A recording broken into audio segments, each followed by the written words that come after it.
In every child's room, a secret world awakens when the lights go out. A world where stuffed animals aren't just toys, but living, breathing friends. In our story, this magical kingdom belonged to one very special leader, Corky, the plush corgi. With his floppy ears and stitched smile, Corky had been the head of the toy box for as long as anyone could remember. He was the first one chosen for playtime, the last one hugged goodnight. He organized all the nighttime adventures, from Pillow Mountain expeditions to Blanket Fort assemblies. Life was perfect. But one sunny afternoon, everything changed. A new box arrived, wrapped in shiny paper. Inside was Hammy, a tiny hamster toy encased in a clear plastic space ball. Hammy was sleek, modern, and he could roll. Our child, Lily, was instantly captivated. Hammy zoomed across the floor, bumped into furniture with a funny little clatter, and quickly became the star of every game. Corky, once the center of attention, was now just there. He'd watch from his spot on the bed as Lily laughed, rolling Hammy back and forth, her new favorite. The other toys tried to cheer him up, but a cold feeling of jealousy had taken root in Corky's fluffy stuffing. He wasn't the leader anymore. He was just another forgotten toy on the shelf. The resentment grew each day. Corky saw Hammy getting all the hugs, all the playtime, all the love he once had. He decided he had to do something. He wasn't a bad toy. He just wanted things to go back to the way they were. He just wanted his best friend back. The family was planning a big road trip, and Corky saw his chance. His plan was simple: hide Hammy somewhere he wouldn't be found until after they left. Maybe in the laundry basket, or under the dusty couch. Then, when they came back, Lily would remember her old pal Corky, and everything would be normal again. On the morning of the trip, as the family rushed around packing the car, Corky put his plan into action. He found Hammy sitting on the windowsill, enjoying the morning sun. With a heavy heart, Corky nudged the space ball with his nose. But instead of rolling under the bed as he'd hoped, Hammy tumbled right into an open duffel bag on the floor. Before Corky could react, the bag was zipped shut and carried out to the car. Panic set in. This wasn't part of the plan. Corky scrambled after them, just managing to leap into the back of the minivan as the door was closing, hiding himself under a pile of blankets. A few hours into the drive, the car pulled into a noisy gas station. This was it, his chance to fix his mistake.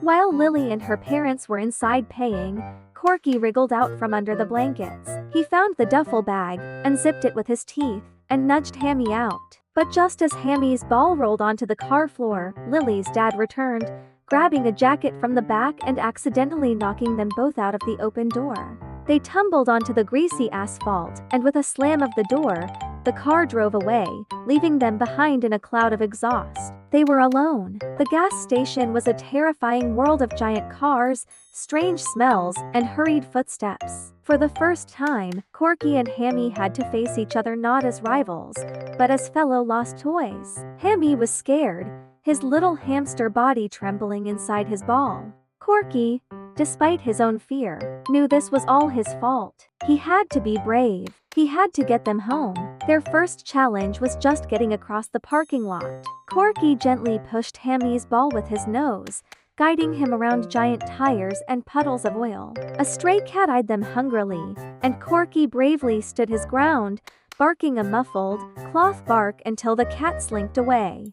That night, they found shelter in a cardboard box behind the station's dumpster. It was cold and damp. Hammy, from inside his ball, spoke for the first time. He told Corky he never meant to take his place. He was just a toy, doing what toys do, making a child happy.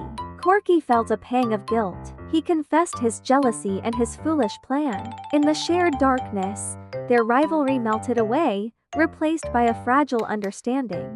They weren't enemies. They were just two lost friends who wanted to go home. Their journey was long and perilous. They learned to work together. Hammy, protected by his ball, could scout ahead in dangerous areas. Corky, with his slightly larger size, could push open flaps or nudge things out of the way. They hitched a ride on the back of a delivery truck, clinging on for dear life as it rumbled down the highway. They navigated a busy park, dodging bicycles and soccer balls. They even had to cross a small stream, with Corky carefully pushing Hammy's floating ball across the water. Through it all, they protected each other. Corky shielded Hammy from a sudden downpour, and Hammy's rolling alerted Corky to a fast-approaching lawnmower. With each obstacle they overcame, their bond grew stronger. They shared stories of their time in Lily's room. Corky talked about the tea parties on the rug, and Hammy described what the world looked like from the top of the bookshelf. They weren't just a corgi and a hamster anymore. They were a team. One evening, from the top of a hill, they saw it. A familiar street, a familiar house, a familiar warm glow from a second-story window. It was home. Getting back into the house was their final challenge. The doggy door was the only way in. It was a tight squeeze for Corky, and he almost got stuck. But with a final push, he was through. He then scurried to the front door and nudged Hammy's ball inside as Lily's mom came home from work. Quietly, they made their way back up to the bedroom. It was just as they had left it, but something felt different. It felt more precious, more special. They climbed onto the bed, side by side, and waited. When Lily came into her room that evening, she gasped, "Corky, Hammy!" She scooped them both up in a giant hug, overjoyed to see them. She didn't know the incredible journey they had been on, the dangers they had faced. All she knew was that her two friends were back. And as she placed them on her pillow, nestled together, Corky and Hammy knew their adventure was over. They were no longer rivals fighting for a spot.